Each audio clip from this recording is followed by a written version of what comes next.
everyone, today we are taking a look at the HDZero monitor. Might also just call it a screen, but it's got the HDZero receiver inside of it. A nice, easy to carry package to where you, if you wanted to, share HDZero in your flights, whether they're fixed wing or FPV on quads, drones, whatever. Just hand this to someone and they can watch to see what you're doing and enjoy and share FPV as well. It's a nice compact little feature. I've got a patch antenna on one side and a stubby on the other, but you could very easily just have two stubbies on here, or a patch that doesn't require an adapter would also be good. Speaking of just kind of being all self-included, it doesn't come with a battery, but I was using this RDQ 6500 milliamp 2S battery. It's a pretty good battery for using something like this. It doesn't quite fit between the two straps. It fits between the straps, but you see it's got these little plastic pieces on the top and the bottom here. It's a little bit bigger than that. But of course, just as it's printed here on the side, you can use batteries from 2 to 5S. No. I already confirmed from Carl that it actually goes to 6S. So even though it's printed 2 to 5S, it will support up to 6S. You could use a really big battery, but that power connection is an XT30 on the side. And then, of course, for our secondary power, we can use a barrel plug. Like you might have from your soldering iron or something like that.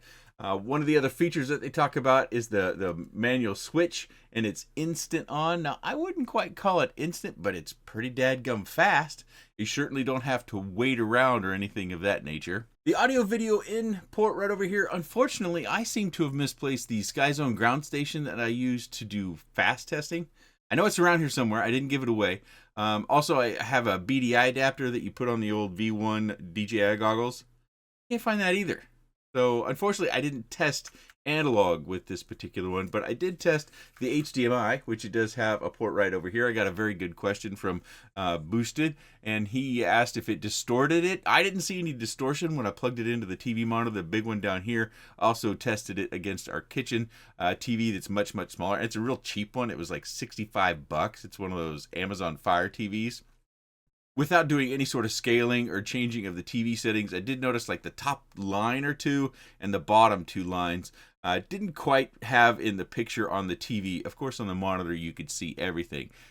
It wasn't critical to me being able to operate it and being able to change camera settings on various cameras that I was trying, but it is something that you'll notice if you plug it in, potentially with other TVs.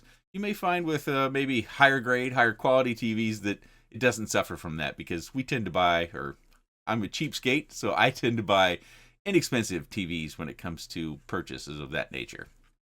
The last two ports, we have our SD card right up here, which I've got one in there. It's spring-loaded just as we'd expect. And then right here is our USB-C connector. That is not for powering the screen. That is for plugging in the PC app, which I don't see linked on the DiviMath website or the HDZero website just of yet. I'll send Carl a reminder to make sure he gets that uploaded to the website so everybody who orders one can have that. And that's how you change settings on the screen. The interface on the front is relatively simplistic and basic. You have two buttons that change your channels for HDZero stuff. You press and hold another button to change between your inputs. And then lastly, you have your record button. The screen is 4.3 inches and it is an 800 nits screen, and I found it to be fine and bright outside. They do have a file that on their GitHub site that you can print a sunscreen, which I would suggest. I don't know. It seems to me, I fly in the backyard all the time. So if you're out in an area that doesn't have any trees, that seems kind of odd for flight purposes, that you might set up underneath a tree or at least in the shade of a tree. And it would be fine in those cases.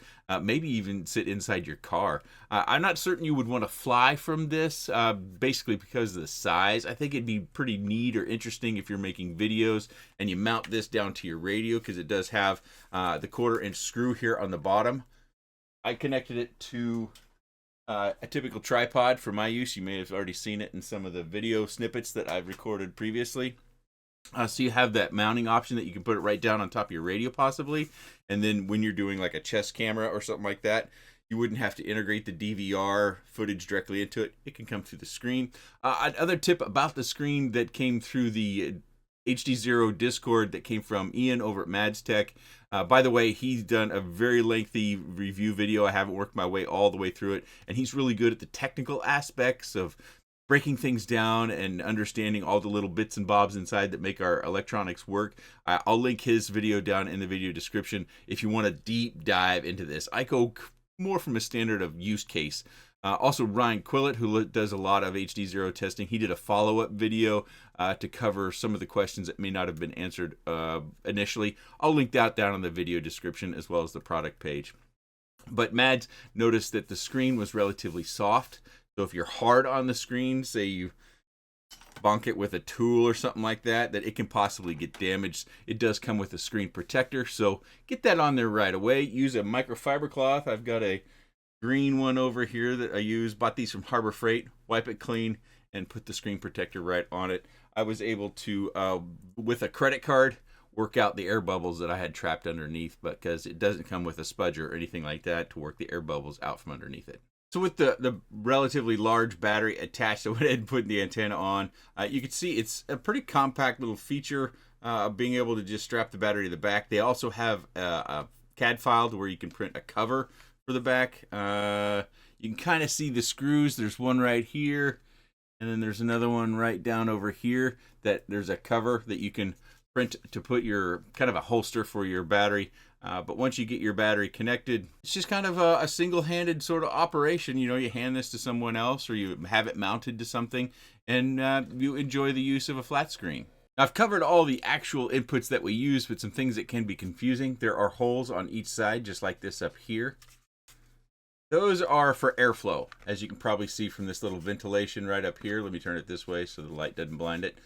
So that creates some airflow through there. As you noted with the SD card, which is around this side, it does have the same deinterlacing DVR that we find in the HDZero goggles, but the HDZero goggles have higher quality optics. So if you're using a 90 FPS cam, while this works with all cameras, you're not going to get the full effect of 90 frames per second through this screen. It's a 60 Hertz refresh rate on this screen, so effectively you'll get 60 FPS out of that 90 FPS camera.